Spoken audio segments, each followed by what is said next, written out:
You think you hit failure at rep 8? You're lying to yourself. Your muscles had energy for 5 more reps. But your brain pulled the emergency brake to save you. You didn't fail physically. You failed psychologically. Let's unlock the brakes. Hard cut to black. Title card slams in. The governor with a glitch effect. The illusion of failure. A cinematic shot of a guy doing a bench press. He struggles on the 8th rep. The bar moves slow. He racks it, looking exhausted.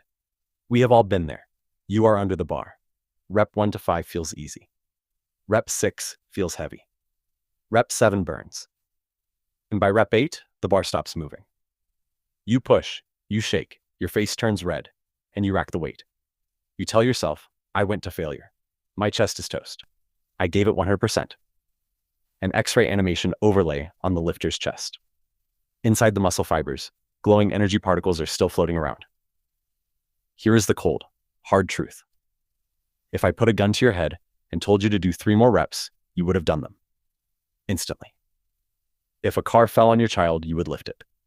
So, if the strength was there during an emergency, where was it during your set? Why did you quit? Animation of the brain glowing red, sending a stop signal down the spine. It wasn't your muscles running out of fuel. It was your central nervous system sabotaging you. Scientists call this the central governor theory. Think of it like a governor on a fast car. The engine can go 200 miles per hour, but the computer cuts the fuel at 120 to keep the engine from blowing up. Your brain is doing the exact same thing. It is holding you back. And today, we are going to learn how to hack the computer and remove the speed limit. Part 1, the biological handbrake Golgi tendon organs. 3D medical animation. Zooming into the human tendon where it connects to the bone. Highlighting small sensory receptors. To understand why you fail, you need to meet the enemy living inside your tendons. They are called Golgi tendon organs, or GTOs. These are your body's tension sensors.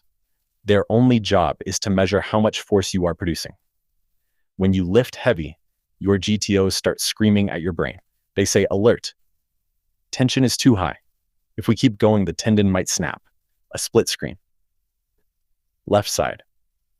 The lifter pushing hard. Right side. A visualization of a signal meter hitting the red zone. When the GTO signal gets too loud, your brain panics. It sends an inhibitory signal back to your muscles. Basically, your brain literally shuts off the power to your biceps or chest. It's not that you can't lift the weight. It's that your brain is refusing to send the electrical signal to contract. It's cutting the power cord. Footage of an electric power grid shutting down. Lights going off one by one. This is a survival mechanism. Your ancestors needed this so they wouldn't tear a bicep while climbing a tree. But in the gym, this mechanism is the reason your legs stay small. You stop at rep 8 because your GTOs got scared.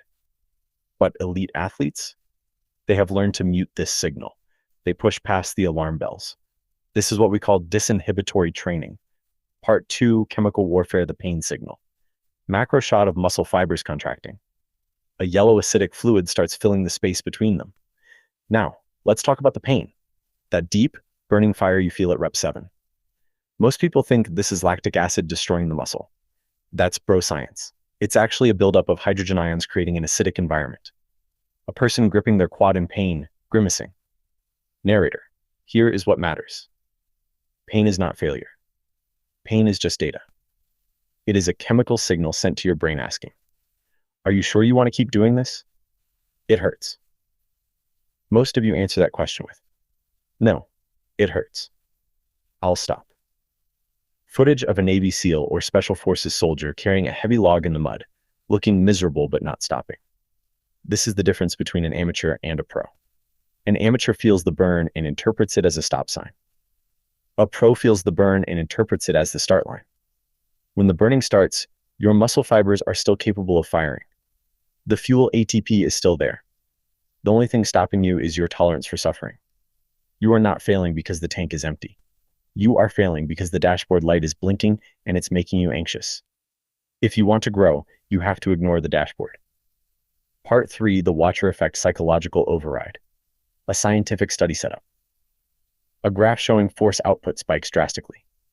Let me prove that your weakness is in your head. In 1961, Dr. Ick, AI and Dr. Steinhaus conducted a famous experiment. They had subjects shout as loud as they could right before exerting force. Result? A 12% increase in strength instantly. Then, they fired a loud gun right before the lift. Result? A massive strength spike. Why? Because the shock turned off the safety switch. It distracted the brain from being cautious. Footage of people lifting in a commercial gym vs. competitive powerlifting meet with a crowd screaming. Think about it. Have you ever noticed you lift more when your gym crush walks by, or when your spotter yells at you? It's the watcher effect. Social pressure overrides biological safety. Your brain realizes that social failure looking weak is scarier than physical failure muscle pain. So, it unlocks the hidden reserves. If you are training alone in a quiet gym, looking at your phone between sets, you are training at 60% of your potential. You need urgency. You need stakes. Part 4, how to kill the governor, the solution. Fast-paced montage of a lifter chalking up hands, tightening a belt, looking intensely focused. The music swells, becoming dark and epic. So how do we hack the system? How do we convince the brain to let us pass Rep 8? You need to change your internal dialogue. Step 1, visualization of danger. Before your set, don't just think about the movement. Visualize a threat. Trick your nervous system into fight or flight mode. If your brain thinks this set is for survival, it will suppress the GTOs. Step 2, desensitization. You need to spend more time in the dark place. Stop racking the bar the second it hurts. When you hit that wall at Rep 8, hold it. Grind against. Even if the bar barely moves, you are teaching your brain. See? We didn't die. We can go further next time. Step 3, the +1 mentality. Never end on a clean number. If you plan for 10, do 11. If you plan for 8, do 9. Break the pattern of predictability. Your brain loves patterns. Disrupt them. The lifter finishes a set, drops the weights. He is gasping for air, but he is smiling. He looks accomplished. The gym is not a place to build muscle. It is a place to break mental barriers. The next time you are under that bar and the voice in your head says, "I'm done," realize that is just the governor talking. Don't listen. Push until the bar literally moves backward. Push until your vision blurs. That is where the growth is. Everything before that was just a warm-up. See you in the squat rack. Subscribe button.